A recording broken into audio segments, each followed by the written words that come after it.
Assalamualaikum warahmatullahi wabarakatuh. Bismillahirrahmanirrahim. Qala al-musannif rahimahullahu ta'ala wa nafa'ana bihi bi'ulumihi fid dharaini amin. Ayyuhat tullab at-talibat wa asdiqa'il a'izza.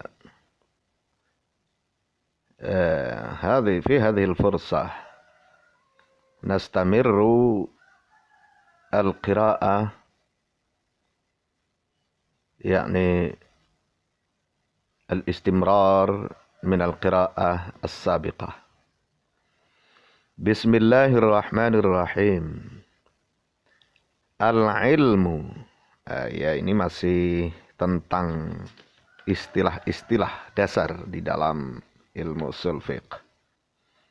Al-ilmu sifatun yang kashifu bihal matlubu inkishafan tamman. Ilmu atau pengetahuan itu adalah sebuah kondisi, sebuah sifat yang dengannya segala sesuatu yang dicari, yang dituntut itu terbuka secara terang benderang. Atau bisa dikatakan bahwa ilmu atau pengetahuan itu adalah alat untuk membuka sesuatu yang belum diketahui secara terang benderang. Wal jahlu, ketidaktahuan atau kebodohan adalah adamul ilmi bisyai'i, tidak adanya pengetahuan tentang sesuatu. Nah, kebalikannya dari al-ilmu. Wadhannu al-idrakur rajihu li ahadil amrayni. Dhan, asumsi, tapi di dalam ilmu pengetahuan biasanya sudah menjadi teori atau ya ilmu begitu.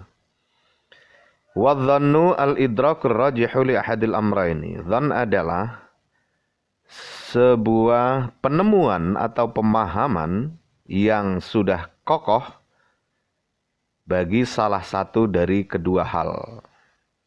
Maksudnya kedua hal itu yang berbeda atau bertentangan. Contoh dalam hal ini, apakah sesuatu atau katakanlah binatang yang belum pernah ada ditemukan sebelumnya itu halal atau haram, boleh dikonsumsi atau tidak boleh. Nah itu maksudnya dua hal. Wal wahmu al-idrakul marjuhu li ahadil amrayni. Sementara waham adalah satu penemuan, pemahaman yang perlu dikuatkan, perlu dikokohkan bagi salah satu di antara dua hal. Nah, kalau ini di bawah dari dhan, masih butuh penelitian lebih lanjut, mendalam, dan mencari variabel-variabel lain untuk memperkuat salah satunya. Wasyakku al-idrakul mustawi bainal amrayni. Dan syak, ini yang paling rendah, adalah satu penemuan, pemahaman yang sama di antara dua hal. Nah, kalau syak ini betul-betul 50-50 antara dua hal tadi. Contoh kasus. Fattaraddudu fi qiyami Zaidin wa nafyihi ala sawa'i syakkun. Maka contoh kasusnya, ragu di dalam hal berdiri atau tidaknya si Zaid itu sama-sama keraguan, kekuatan, kelemahannya sama-sama antara mengira, menduga bahwa Zaid berdiri atau tidak berdiri. Nah, itu syakkun, disebut syak. Nah, ini 50-50. Wa ma'a rujhani thubuti wal intifai dhannun. Dan jika hal itu atau praduga itu, dugaan itu sudah kokoh salah satunya antara thubut dan intifa, maksudnya positif atau negatifnya, berarti dalam kasus ini berdiri itu positif atau tidak berdiri, nah itu negatif. Nah, dua-dua hal ini salah satunya sudah kokoh, maka itu dhannun, disebut dhon. Wa ma'al marjuhi fi ahadihima wahmun. Oke. Saya tambah wa ma'al al di sini. Wa ma'al marjuhi fi ahadihima wahmun. Sementara jika salah satunya masih butuh dikokohkan, itu disebut waham. Nah, tentu butuh dikokohkan ini dengan penelitian lebih lanjut, mendalam dari berbagai segi, mencari variabel-variabel. Apakah mengarah kepada positif atau berdiri, atau mengarah kepada negatif alias tidak berdiri. Nah, jika butuh atau perlu dikokohkan salah satunya itu disebut waham. Wal muradu bil ilmi fi ta'rifil fiqhi yashmulu dhanna. Oke, nah ini tadi. Yang dimaksud dengan ilmu, pengetahuan di dalam definisi fikih itu mencakup juga di dalamnya dhon. Nah, oke, jadi dhon itu sudah masuk ke dalam kategori ilmu atau pengetahuan. Asumsi atau teori, rumusan. Nah, itu kalau di dalam dunia sains. Tentu itu setelah dilakukan trial and error, uji coba, eksperimen berkali-kali dan akhirnya menyimpulkan satu kesimpulan tertentu. Nah, itu dhon, termasuk juga bagian dari ilmu atau pengetahuan. Oke, lanjut. Kemudian sekarang hukum-hukum. Al-ahkam. Wal ahkamu tis'atun. Hukum itu ada 9. Yaitu al-wajibu, satu hukum wajib. Wal mandubu, dan mandub atau sunnah. Wal mubahu, ketiga mubah, boleh. Wal haramu, keempat haram. Wal makruhu, kelima makruh. Was sahihu, keenam sahih. Wal batilu, ketujuh batil. War rukhsatu, kedelapan rukhsah. Batil itu ya rusak, tidak sah. Rukhsah itu diskon, keringanan. Bagi kondisi-kondisi darurat biasanya begitu. Kemudian wal azimatu, dan azimah.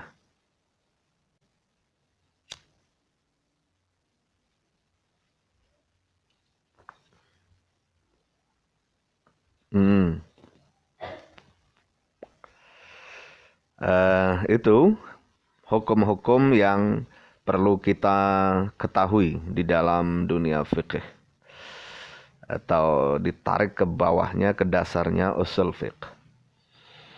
Fal wajibu, wajib sekarang, yaitu ma yuthabu ala fi'lihi wa yu'aqabu ala tarkihi kas salawati wa sawmi ramadhana.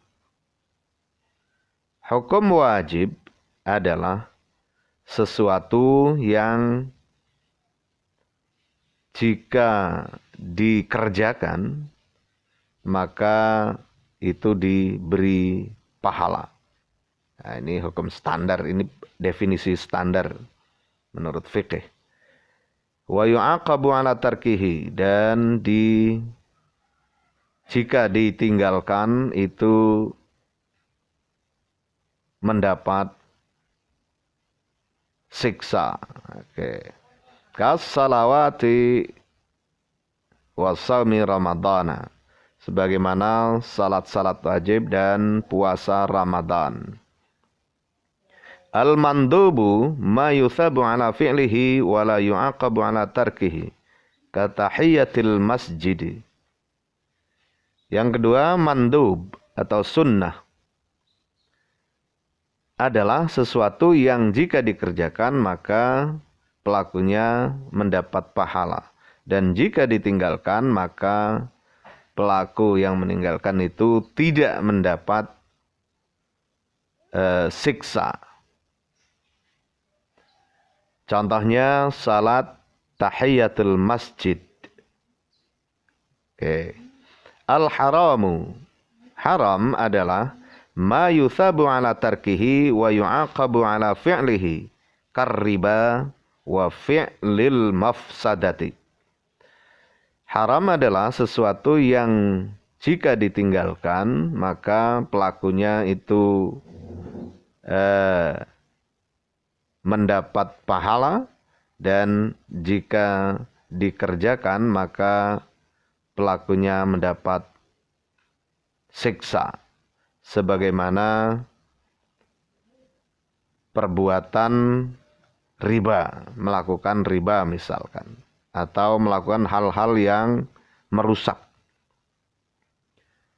kerusakan-kerusakan, menyakiti orang, dan lain-lain. Oke, selanjutnya al-makruhu. Al-makruhu ma yuthabu ala tarkihi wa la yu'aqabu ala fi'lihi.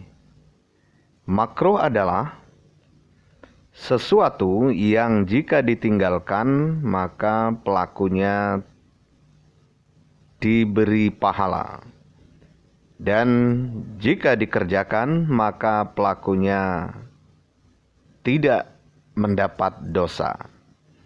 Ini contohnya kataqdimil yusra 'alal yumna fil wudu'i, sebagaimana mendahulukan anggota badan bagian kiri lebih dahulu dibanding anggota badan bagian kanan di dalam aktivitas wudu. Nah, itu contoh makruh. Jadi makruh itu jika ya dibenci gitu, tidak disukai lah gitu oleh Allah Subhanahu wa taala. Dan jika dikerjakan pun tidak mendapatkan dosa. Kemudian al-mubah adalah ma la yuthabu ala fi'lihi wa la yu'aqabu ala tarkihi kan naumi fin nahari. Mubah adalah sesuatu yang jika ditinggalkan maupun dikerjakan, jika dikerjakan maupun ditinggalkan, itu pelakunya tidak mendapat pahala.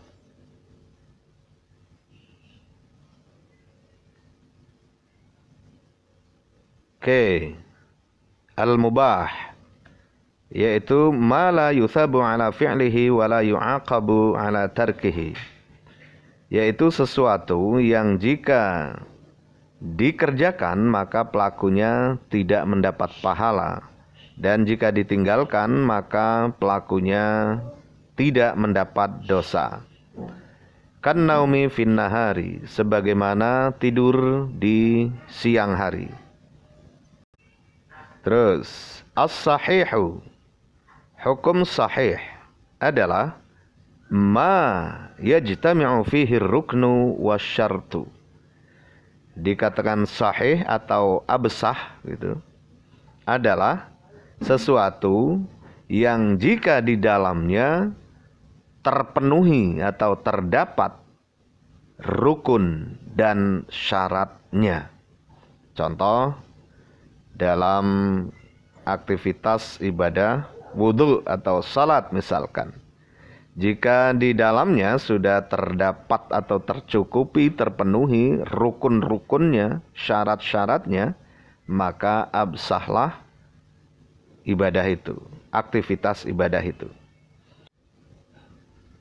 Oke, sekarang kebalikannya. Al-batil.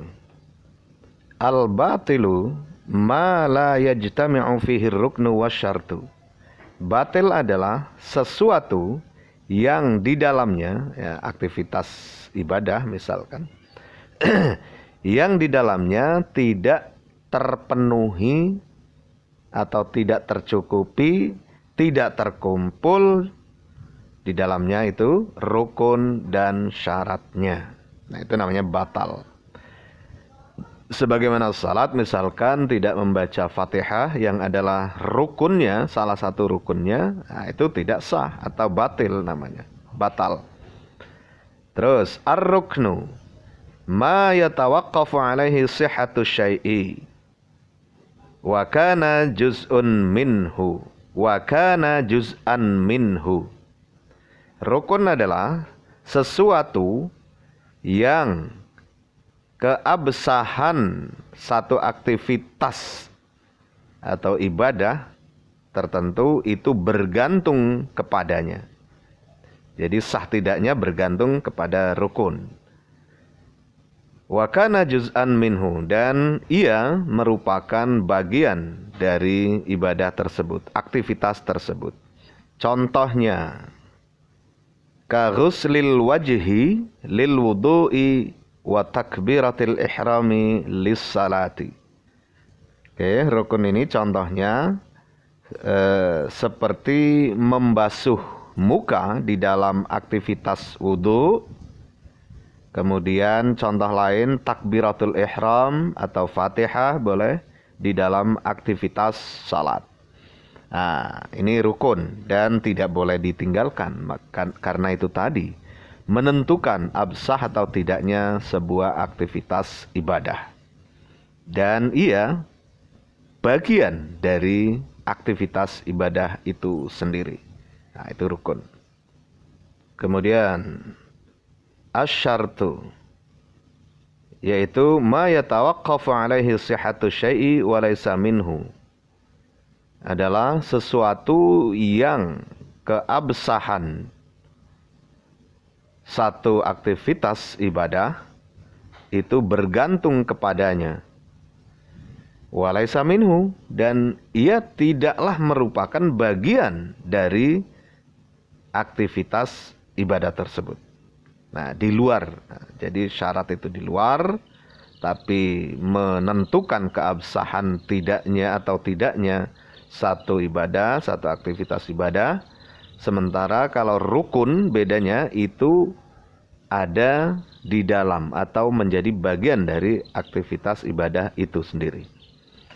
Oke, syarat tadi contohnya kama in mutlaqin lil wudu'i, sebagaimana penggunaan air mutlak bagi aktivitas wudu, wasatril aurati lis salati, dan menutup aurat untuk aktivitas salat. Nah, dua contoh ini air mutlak untuk wudu itu merupakan syarat dari wudu, tapi di luar wudu. Oke, kalau airnya ghairu mutahhir, tidak suci, ghairu tahir tidak suci, ghairu mutahhir tidak mensucikan, nah itu tentu mempengaruhi absah atau tidaknya wudu. Tapi ini ada di luar wudu. Wasatril aurati lis salati, juga menutup aurat. Ini tentu disiapkan sebelum mendirikan atau melaksanakan salat gitu. Dan ia bukan bagian dari salat itu sendiri. Kemudian ar-rukhsatu, hukum rukhsah atau keringanan atau diskon. Hiyal hukmul ladzi yataghayyaru min su'ubatin ila suhulatin ma'a qiyami sababil hukmil asliyi. Oke, adalah satu hukum yang berubah dari sulit menjadi mudah dengan adanya variabel atau sebab-sebab hukum asli. Kajawazil fitri lil musafiri. Contohnya sebagaimana dibolehkannya berbuka atau mutus bagi orang yang berpuasa dan orang itu statusnya sebagai musafir. Oke, itu boleh, itu rukhsah namanya, diskon. Tentu di hari yang lain dibayar puasa yang diputus itu. Li musafirin. Oke, sepertinya nakirah saja. Li musafirin, bagi seorang musafir, la yajhaduhu saumu. Ajhada yujhidu. Oke, la yujhiduhu saumu, yang tidak kuat melakukan puasa, meneruskan puasanya gitu. Wa aklil mayyitati lil muttirri. Dan juga contoh yang lain, boleh atau dibolehkannya memakan bangkai, batang bahasa Jawanya, bangkai bagi orang yang sedang dalam kondisi darurat. Oke. Kemudian terakhir, al-azimatu, hukum azimah, yaitu hiyal hukmul ladzi kawujubis salawatil khamsi wa hurmati aklil mayyitati li ghairil muttirri. Nah, ini bisa dikatakan azimah itu hukum qat'i, yaitu hukum sebagaimana diwajibkannya salat yang 5 waktu, kemudian diharamkannya makan bangkai bagi orang yang tidak dalam kondisi darurat. Nah, ini bisa juga kita sebut sebagai hukum qat'i. Sudah taken for granted, sudah dari sononya, sudah pasti gitu. Oke, demikian pembacaan atau pembahasan tentang usul fiqh bagian pertama dari buku ini, usul fiqh dan hukum-hukum. Kemudian besok kita membahas tentang beberapa hal, antara lain amar, nahi, dan seterusnya. Demikian, mudah-mudahan bermanfaat bagi kita. Akhiran, wallahul muwaffiq ila aqwamit thariq wa huwal musta'an. Assalamualaikum warahmatullahi wabarakatuh.